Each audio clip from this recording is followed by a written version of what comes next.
What's up, Pod Pals? It's your buddy Adam from Podcasting and Business School, the show where I teach podcasters how to love their podcast like a hobby and build it like a business. Today, we're doing a podcast audit session with my brand new pod pal, Megan, from the Ahead of the Curve Scoliosis Experience.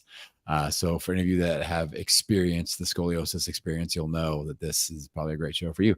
Megan, welcome to the show. I'm excited to have you. Thanks for having me. I'm excited to be here. Okay.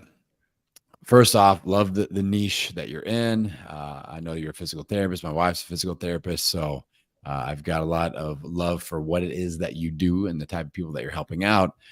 So let's help you out with your show so you can help more of these people that need to hear what you have to say. So if we're sitting down having a conversation like this 6 months from today and things are going really, really well, great momentum with your show, could you describe how that would look and feel for you? Sure. Definitely using it as the main way of getting people into my 6-month small group coaching program. That's my main goal for the podcast. As far as like profit wise goes.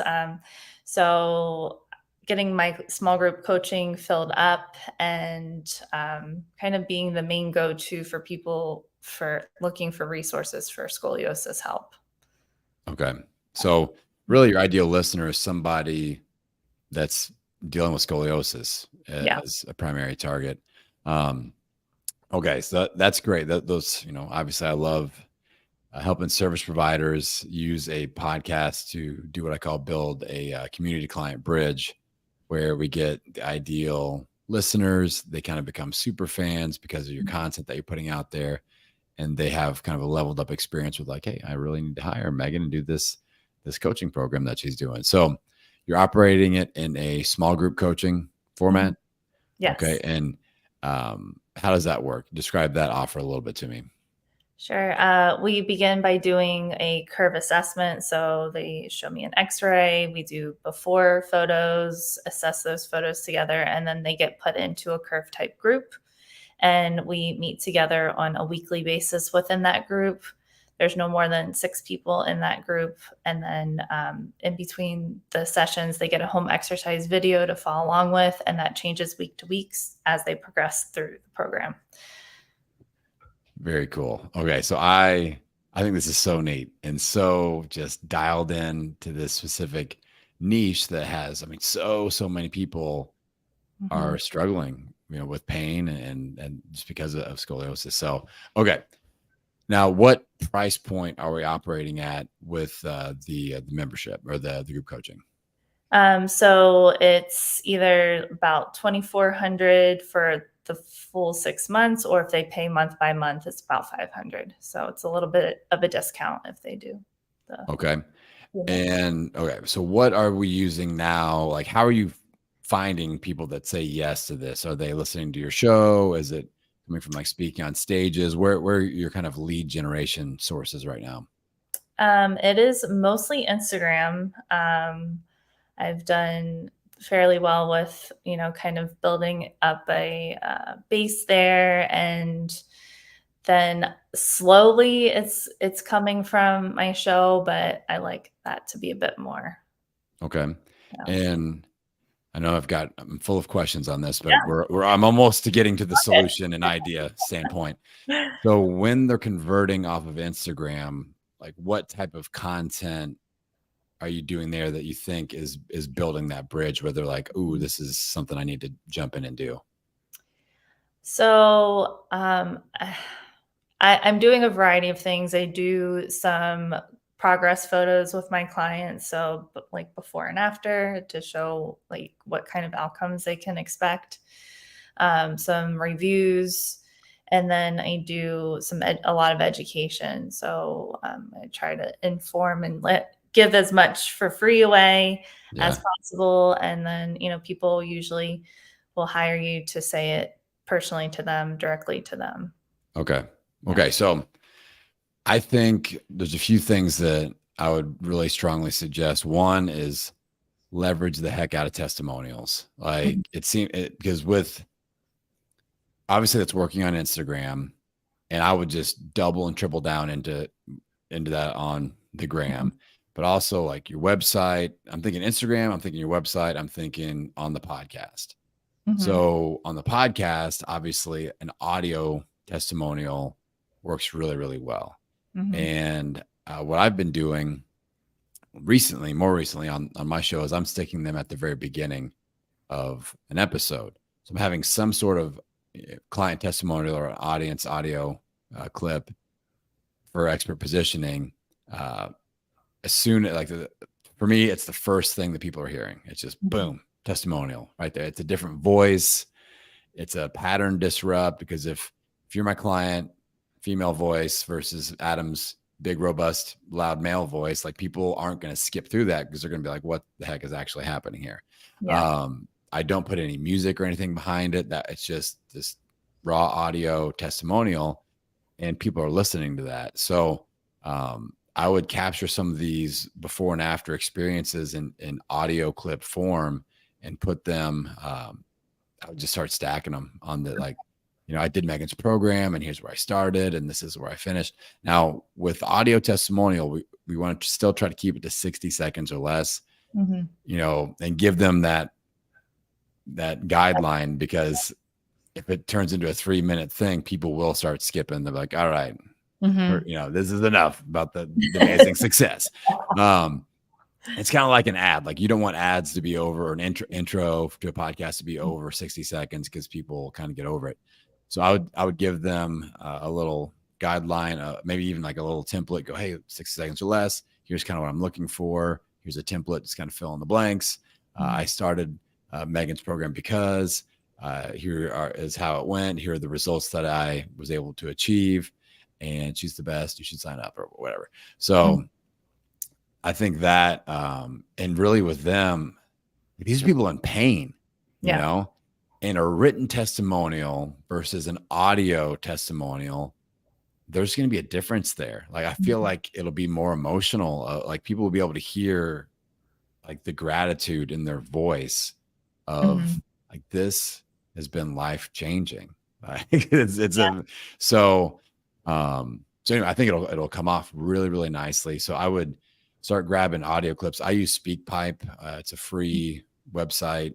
There's a paid version, but I only use the free one because you get a ton of storage in there, and you just get them and save them somewhere else, and you can delete them. So I would just send them a little SpeakPipe link with a brief template, and they don't have to use their full name or anything like that. And of course, like, I'm not going to tag you on, you know, Twitter, Facebook, or Instagram or anything if you don't want me to. But Mhm. I think that would be the number one thing.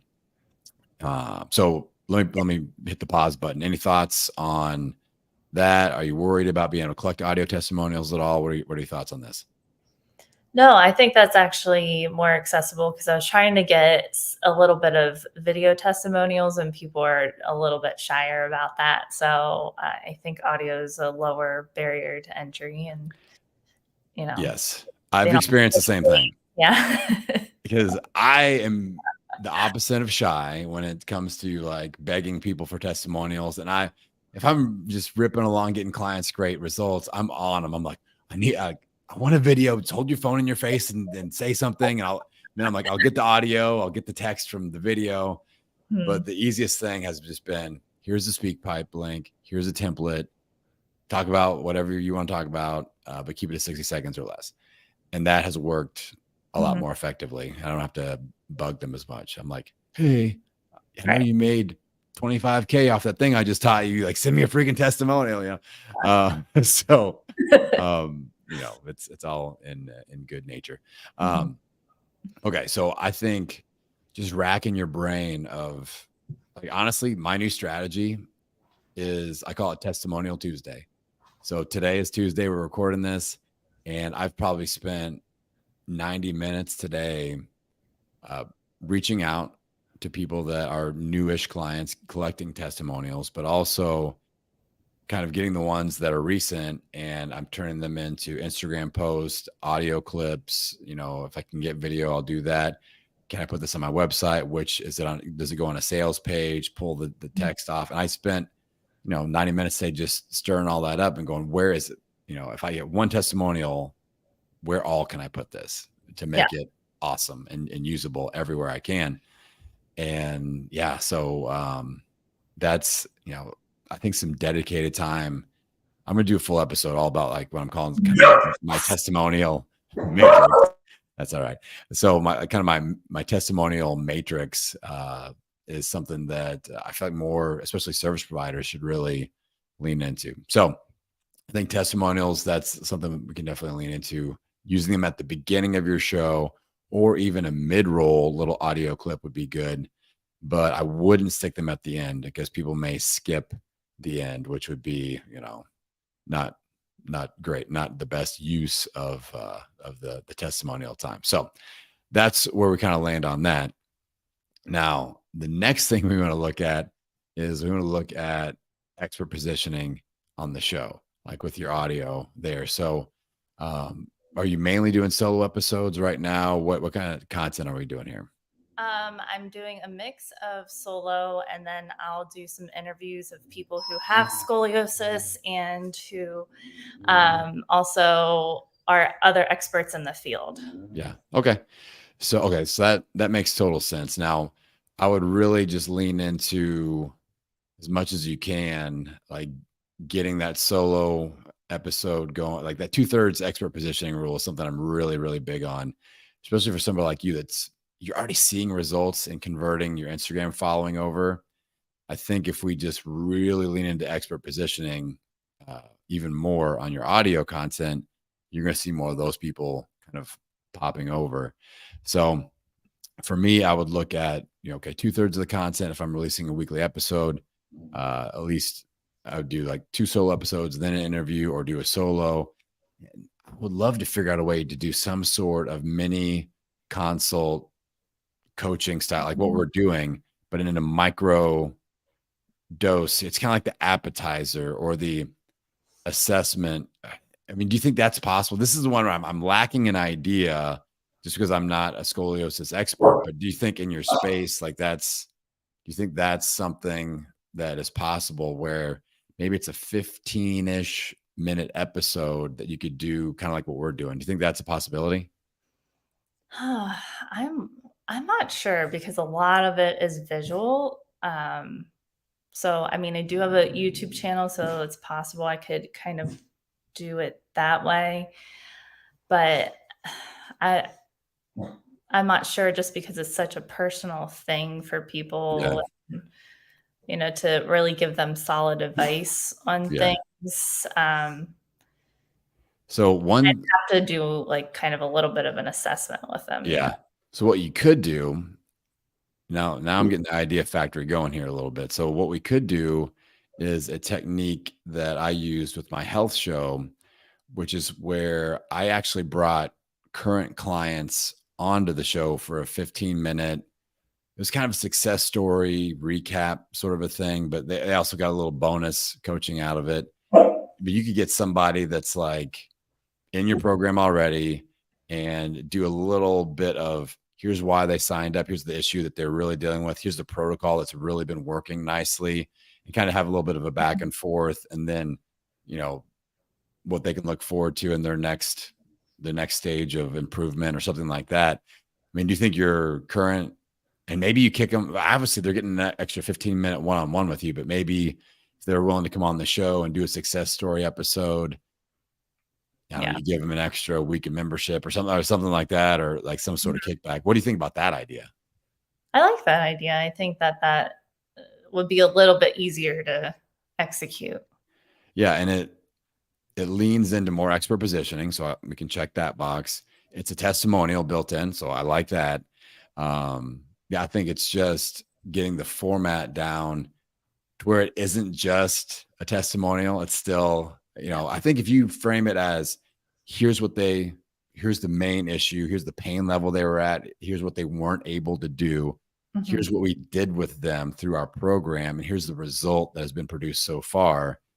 I think that's going to fall into the inspiration plus actionable tips if people think they can, you know, True. Yeah. implement a couple of things. So I think that would be of value in a pretty big way. Any thoughts on that? Yeah. I really like that idea. Okay. Yeah. So I would start experimenting with this and just reach out And maybe you got a couple, like we all have those kind of like inner circle clients that are, they're kind of like, we feel like we could run anything by them and they're, going to be They're up for, down to do yeah, it. they're up Yeah. for whatever. But then also like ask them like, hey, I'd like to be doing quite a bit of these. Is just getting that extra one-on-one time with me incentive enough? Or, Mhm. maybe you do 15 minutes on the record, 15 minutes off the record afterwards for like bonus. Do you have any questions right now or whatever? Just a little extra something. This is going to be really, really powerful content for Mhm. you.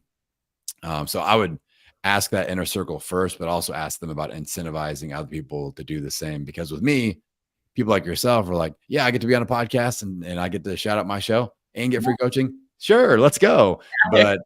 Yeah. people that are like in pain from scoliosis aren't like, let me go on a podcast and get all braggy about my curvature of my spine, And Yeah. but if they've got a cool story and you've helped them and you've helped them get out of pain or lessen their pain, usually like with my weight loss show, it worked all the Mhm. time. I had a wait list of my clients getting in to talk about their weight loss results and what worked for them and kind of pay it forward a little bit. And Mhm. like you can kind of turn them into the mini mentor a little bit. I would ask my weight loss people like, hey, if somebody's just getting started on their journey, what tip would you give them? And they kick out an idea.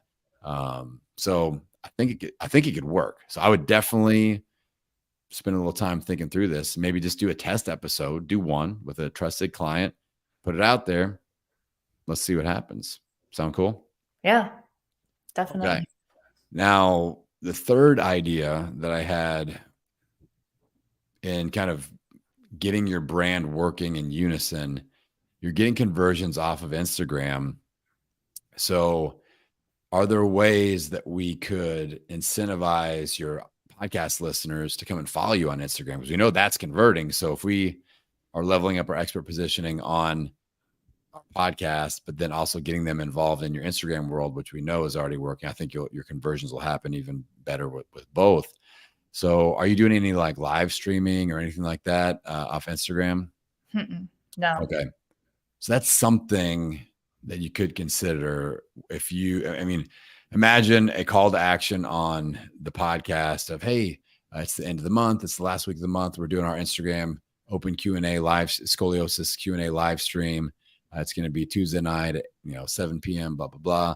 Make sure you come and follow me over there. You can come and bring your questions. So kind of making a thing of it Mhm. and just see if you get people converting over to come and ask questions. Or you could do some sort of giveaway. And I've done really well with these, and I've got a lot of clients that do well with these where you go, hey, screenshot your favorite episode of the show and share it on your Instagram story. Make sure you're following me. Make sure you tag me there and do some sort of swag giveaway. Like maybe you got some biofreeze or something that you want to, give them a lifetime supply of icy hot or whatever, something like fun or some swag or whatever, like doing Mhm. some sort of a simple giveaway. I wouldn't give away coaching because for whatever reason that tends to not work. I've tried this before and I'll give away like a $2,000 coaching package and people are like, meh. And I'll give away my merch that says your mom subscribes to my podcast and people are like, oh my God, enter to win. So yeah, keep it simple, keep it kind of something fun that they'd be incentivized by. But I think just thinking about ways to get them to come over and play on your Instagram sandbox a little bit and get involved over there. Again, it sounds like you've got really good expert positioning, and I think that will work. So just letting them know I've got some good reasons to come over here and connect, whether it's live streaming, giveaways. Um, you could do some sort of quiz or poll in your Instagram story. My friend Erica Mandy, that has a news-based podcast, she does really well with this, where she'll have a poll question of the week, and she's like, "It's in our Instagram story. You got to go and then whoever guesses the thing right, it's a quiz, and whichever people guess right, she'll like shout them out on the show the next week. So, oh, so and so and so and so and so got the right answer. And I listen to it every day because it's a daily news podcast. And one time I got it right, and she shouted me out, and I'm friends with her. Like I got her phone number, and I was like, my name. She said my name. So it's kind of weird, but fun at the same time. Yeah. And I recommend her show to a lot, and people are like, I heard her say Adam S. Was that you? I'm like, yes, it was. I'm a genius. Those things light us up. Yeah, just like a little shout out. So Mhm. I would just kind of think about different ways to bring people over. So any thoughts on those ideas? So, yeah, I think doing the live streaming like Q&A once a week would be good, or even like once a month, just to kind of get people over there and get a little bit more community going. I love that idea. Yeah. Yeah. And if you go, I would try it just as like a monthly thing. Don't even label it a monthly thing. Like, hey, I'm doing an experiment. If you want Right. to come over, blah, blah, blah. If you decide to go even monthly, weekly, whatever, look at maybe labeling it with a through line topic of what you just talked about on the show most recently, Mhm. and go, oh, we're going to do Q&A on the topic of blah, blah, blah. And that would be kind of a connected topic, so that I want you to be able to kind of shout out your episode a little bit, so you can get people to, if you haven't listened to the latest episode, I dive deep on this, plus this other topic, X, Y, and Mhm. Z. So I'm always doing that when I go live. It's this kind of, if I deliver 5 tips, I'll take one of them and deep dive them on a live. And I'm like, if you like this is the appetizer. I've got 4 more on the most recent episode of Podcasting Business School. Now, when you go live, just kind of a pro tip, you have to remember that people are popping in and out randomly throughout the conversation. So it's not like a podcast episode. We can't assume that they've heard all the information leading up to that moment in time. So about, like, if you're gonna go live for 15 or 20 minutes, about every 5 minutes, I would say who you are and what you're talking about. Be like, Yeah. hey, this is Megan. We're talking about blah, blah, blah, spine things. And Mhm. if you have a question, drop it in the comment. Like, give them a little bit of a call to action as well. Yeah. Like, I'm always like, if you got a podcast, drop the name in the comments. Or if you've got a question about making money as a podcaster, drop it in the comments, and just but about every 5 minutes you go live, you want to just hit that, so that if you get engagement, Instagram shows it to more people, and that's what we want. So it's just Mhm. kind of a little, let them know who you are, what we're talking about, some sort of a something that's going to make them comment in some way, shape, or form. I'm like, drop a microphone if you're a podcaster. I'm just like begging for, just hit the emoji, any emoji, the poop emoji, whatever you want, just hit it. Let Instagram know we're talking over here. Mhm. So, is there a spine emoji? Maybe we need like Uh, there should be. If I not, don't know. I don't think that there is. there totally should be. So I'm going to file a complaint with my pal, Zuckerberg. I'll call him up. Listen, Zuck, we need a spine emoji over here for the gram. Let's really level it up. Okay, so I think that's, testimonials. Mhm. We're going to lean into that. I like the idea of having that audio testimonial on your show, especially. I think getting people to come and play in your Instagram world a little bit is going to help. And I really like the idea of that success story type of an Mhm. episode for expert positionings. I really think if you're somebody that, we talked about a 6-month goal, I think for the next 6 months, if you just lean in and go expert positioning, 2/3 content rule, testimonials, and just stir that up for 6 months, you're going to see some cool stuff happen on the back end. And like I said, you're somebody, yeah, you're helping a lot of people. So that's cool. If we get more people in your world, you're helping more people. Mhm. So that's a really good thing. So I'm excited to see what you do with this. I think there's a ton of potential in this space, and I'm incentivized to help you, because I know that you're helping people that are in serious pain. So we're gonna get them fixed up. All right. I don't want to drop any more homework on you, because I feel like I've dropped enough. Your brain is probably on overload. But in case there may be some people out there that know somebody that has scoliosis, or that maybe they're getting through it themselves. Where do they go to connect with you? How do they get in touch with all of your awesome info? So, like we said, my podcast is Ahead of the Curve, the Scoliosis Experience. I'm also on Instagram. I'm the Scoliotherapist, pretty simple. And my website is thescoliotherapist.com. Outstanding. love the niche. It's awesome to see more and more podcasters just get super brave. And like Megan could have called her show the Physical Therapy Podcast, but no, she's diving into that scoliosis niche, just because that's who she helps. So I encourage podcasters to do that. So yeah, if you all are listening in and you're like, wow, hashtag mind blown, I'd love to do a podcast on it like this, like Megan's done. You can. All right, hop on my schedule, go to the website, www.podcastingbusiness.school, podcastingbusiness.school. Hop on the calendar. I'm doing a ton of these podcast audits this summer because I'm not going to do any of the last quarter of the year because I'm going to take even more time off than I normally do. So get on the calendar, lots of space. Love to have you on the show. And with that, I'm going to send you out into the world wishing you health, happiness, and many downloads. I will see you on the next episode.